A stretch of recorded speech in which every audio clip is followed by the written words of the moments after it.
What's up, everyone? I'm Nick Raboy, and in this tutorial, we're going to see how to get YouTube video information on our Eleventy website using the simple Google API, so the YouTube API, and some JavaScript. Now, up on my screen, you'll notice that I do have a sample website up. This is one of my other websites, and this is going to give us an idea of what we want to accomplish, minus all of the CSS styling involved. So you can see that I have all of these YouTube videos with their clip arts added to this particular web page. So this is actually an Eleventy website. So I'm going to be reproducing a lot of the code that I have used personally.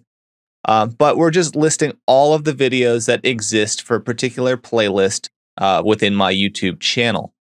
And this is useful because if you have a continuous deployment pipeline and you don't want to manually add each one of your YouTube videos, you can make this HTTP request, get the data from the YouTube API, and present it within your web page basically automatically. And you can even set it up to cache, which is what we're going to see in this particular tutorial as well. Now, let's go ahead and go into Visual Studio Code because this is where I'm going to be doing most of my coding.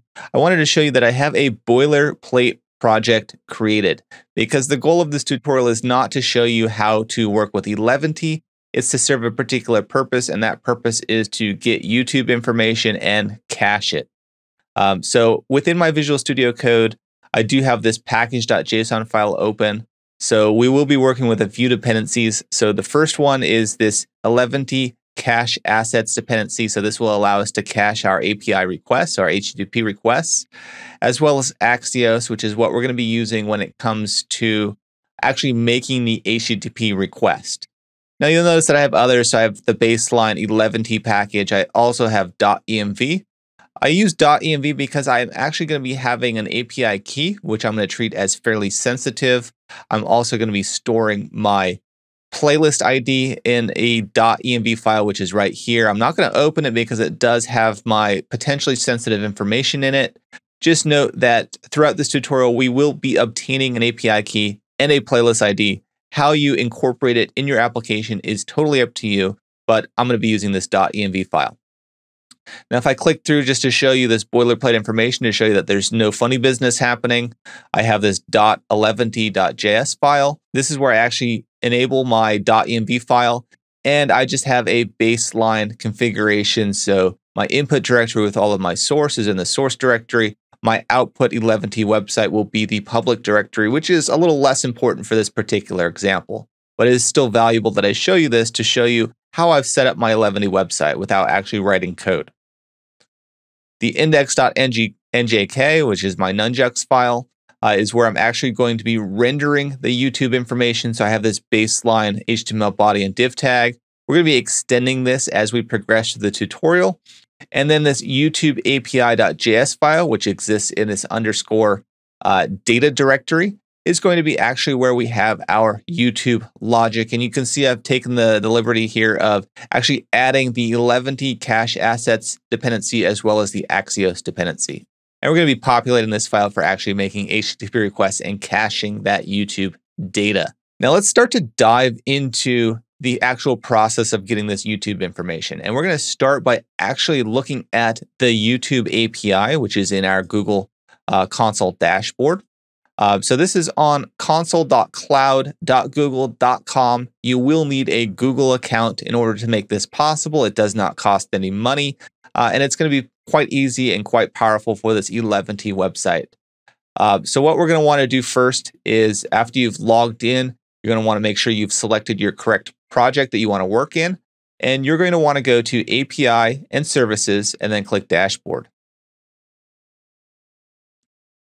Next up, what you're going to want to do is you're going to want to enable APIs and services, and you're going to want to enable the YouTube Data API version 3. Now you can see I've already enabled it. I already have requests happening. I have errors, etc., which is all fine. So what I'm going to do is I'm going to navigate into it. It's going to give you the same experience as if you were adding it from scratch. We'll have something like this. The activation status will say enabled when it's done correctly. What we want to do next is we want to click on credentials. And you'll notice that I already do have an API key. If you don't have one already, you're going to go ahead and click on Create Credentials, and you're going to choose to create an API key.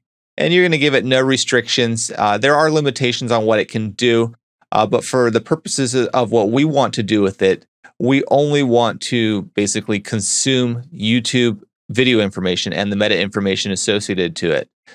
There are limitations on how many times you can use this API, hence why we're going to be caching. And there's other things that you should familiarize yourself as well with, just in case your particular use case is slightly different than mine. So take note of the API key that you plan to use. The next step that we want to go to is we want to go to a YouTube channel. So I'm just going to go to the same one that I've been using for this example, which is the Poke Trainer Nick. And you'll notice that I do have quite a few videos and playlists. Now, what we want is a playlist ID.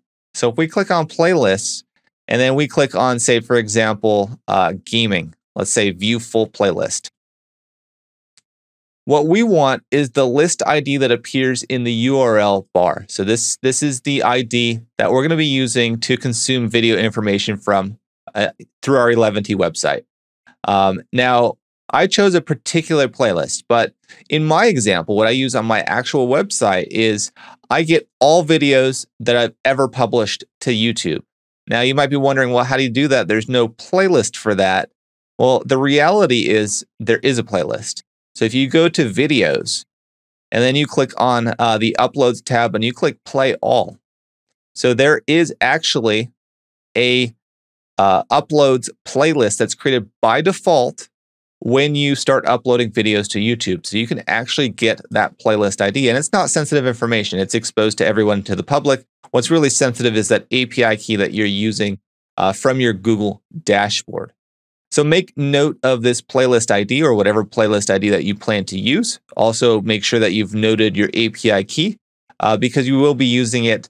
I've added mine, like I said, to the .env file within my project. You can hard code it. You can do whatever you want with it, whatever makes the most sense to you. So let's go ahead and start with our YouTube API.js file. And by the way, you don't have to call it YouTube API.js. You can call it whatever you want. It's just important to note what it is, so that way when we go to our index file, we can actually use it correctly. So let's start with our base URL. Now, I've written this base URL down because it was actually kind of difficult for me to find, if you can believe it. So if you've tried to search for this on Google, it does exist, but it's maybe not the most easiest to find. This is the API that we want to use for obtaining playlist item information. So what I'm going to say is I'm going to say let base URL equals, and I'm going to use the backtick character because we will be inserting variables into this URL. But I'm going to say HTTPS, I'm going to say www.googleapis.com/v3/playlist items with a capital I. I'm going to say question mark. So this is where I'm going to add my query parameters. So for example, I'm going to say key, which is the API key that I got from my Google dashboard. And because I'm using the .env file, it's part of my environment variables. So I can say process.env, and I've actually called it API key. Now there are other parameters as well. So for example, we want part equals content details with a capital D, and we want snippet. This will allow us to get information about the video. So for example, thumbnail information, descriptions, keywords, etc. You can look into the API documentation on what your options are for part, and then pick and choose what makes the most sense to you. Now, the next parameter that we want to use is going to be playlist ID with a capital I equals, and this is where we use our other variable, which in my case, I have added it to my .env file again. So it's going to be process.env.playlist ID is what I've called it. And your naming convention can be different than mine. Finally, there is one more variable that we can use here. This is going to be max results with a capital R. Now, the max results that you can get as part of this API is 50. So I'm going to max it out at 50. And we're going to see what happens as we progress through this tutorial if you have more than 50 videos. But we're going to use 50 because that's the max. And again, this information is in the API documentation in case you are curious. So this is our base URL and kind of the foundation for what we're going to do next. Now, we are going to cache this information because we do have limitations on the particular API if we want it to remain free. So it's a good idea to cache it for X amount of time. So that way you're not constantly making requests against the API. You can use the cache data until that cache expires. So let's go ahead and say let asset equals new asset cache. And this is YouTube. And you can call it whatever you want. You could have numerous caches. In this case, the data that I plan to cache right here is relevant to YouTube, hence why I've named it YouTube. And this is part of that Eleventy cache assets dependency. So what we're going to do next is we're going to say if asset.isCacheValid, and I'm going to keep my cache valid for 1 day because I have a pretty intense YouTube publication style for this particular YouTube channel, which is Poker Trainer Nick. But if your YouTube videos only publish maybe once a week, then you might want to extend the cache. Instead of using 1 day, maybe you say 1 week or something else. It's totally up to you. But we're going to say is if cache valid for 1 day. So if the cache is valid, so it's not expired, we can just return whatever's in the cache. So we're going to say return, and we're going to say asset.getCachedValue. And we're gonna just return, and no further code will execute because everything we need is already in the cache. But if the cache isn't present or it is expired, we need to progress further and actually make these HTTP requests. So I'm going to create a function. So this parent function is going to be what contains all of our logic. And the reason why we're creating a function is because we plan to use recursion in case our video count is greater than the max video count of 50. So what I'm going to say is I'm going to say constant. I'm going to say get YouTube videos. And you can call it whatever you want, or you don't even have to use a function if you don't want to. It's really dependent on what you want to accomplish. This is going to be an asynchronous function because we are making HTTP requests, and we are going to use what's called a next page token, which I'm going to elaborate on shortly. So we have the baseline to our function. Before we actually populate this function, let's go ahead and call it. So I'm going to say constant videos equals await, and I'm going to say get YouTube videos. And I'm going to provide in an empty string for my next page token. And again, I'm going to explain what that means in just a second. Now, what we want to do is we want to say await, and we want to say asset.save because we want to save that video information from our function into the cache. So we're going to say videos, and we're going to save it as JSON information. And there are other various types that you can use. You'll have to revert to the Eleventy cache assets documentation if you want to see what that is. Now, after we cache it, because this is all asynchronous, we're going to say return videos. So we're just going to return whatever was returned from the API. And like I said, if for some reason we already have cache data, we're going to use it right away and not proceed to the rest of this code. So let's start populating this. So let's go ahead and say constant URL equals, and we're going to do a ternary operation. You could very easily do an if statement or an if else statement or whatever you want to do. But I figure this ternary operation is the cleanest and it's still very readable. But I'm going to say next page token. And if it's not equal to empty string, then what I'm going to do is I'm going to say base URL plus, and I'm going to say ampersand page token equals, and I'm going to say plus next page token. So the next page token being what was passed here. So if this is not an empty string, then we're going to use it as part of our base URL. We're just going to append it. Otherwise, we're just going to use the base URL. And as you can see in line 18, we're passing an empty string. So this first attempt at this function is just going to use the vanilla base URL. And what this page token is it's telling us, you know what, there's another page of YouTube videos that we need to pull from. And this is part of the YouTube API. This is not something that we're just making up here on the fly. So that's how we construct our URL. Next, what we want to do is we want to say constant response equals await. And we're using Axios. That's my preference. You don't have to use Axios when it comes to making HTTP requests. It's up to you. But I'm going to say method. This is going to be a get request. And we're going to say URL. and we're going to pass in that URL, whether it's just the base URL or if it includes the next page token. Now, this is an asynchronous function, so response is going to be waiting for the promise to complete here. So what we can do is we can say constant data equals response dot data, because when you're using Axios, you get that extra data field in there, which is, in my opinion, a little nasty. So we're just gonna call it data. Now, the data that we get back from the API, this YouTube Data API version 3, it's a little nasty. And it's not nasty in the sense that the data is just chaos. It's just that we're going to be including a lot of data that we might not care about. Like, I personally don't care about the description of the video or the keywords or the fact that this particular video has 10 different thumbnails associated to it. Instead, what I'm going to do is I'm going to get only the information I need and return that and cache that and just throw away the rest. So we're going to use a map in JavaScript to actually format the data how we want. So we're going to say let clean data equals data.items.map, and we're going to look at every single item and we're going to format it the way we want. So I'm going to say return, and this is the new object that I'm going to return. So for example, I'm going to have a title. The title is going to be the item.snippet.title. I'm going to have a URL on how to get to that particular video. So they actually provide us the video ID, which if we use it in combination with a hard-coded URL, that ID is a fully valid URL.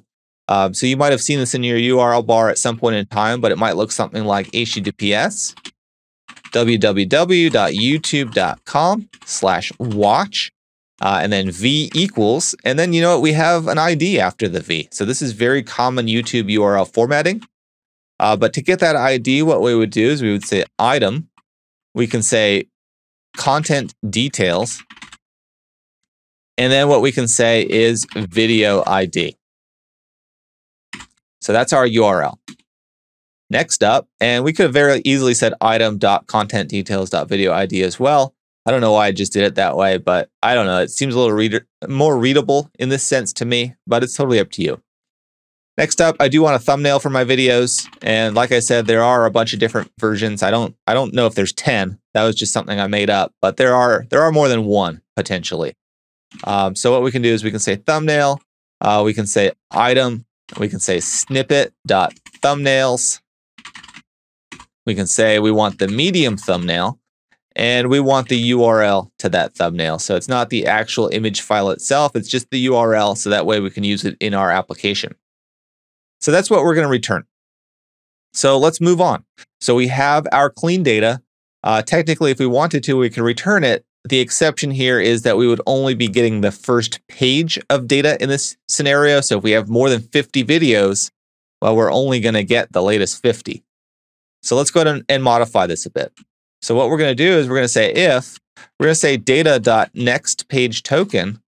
And so what we're saying is if that exists, and we're saying data.nextPageToken is not equal to an empty string, well, that means we have more pages to work with. So what we can do is we can say return, we can say clean data, and really what we want to do is we want to concatenate each of our API responses into a single response to return and cache. So we're going to say concat, so that's our function, and we're going to say await, and we're going to say get YouTube videos, and we're going to pass in that token. So we're going to say data next page token, and it's just going to run in a recursive fashion until there is no more tokens left. So when our API response contains either no next page token field, or if that field is an empty string, then we know we're done.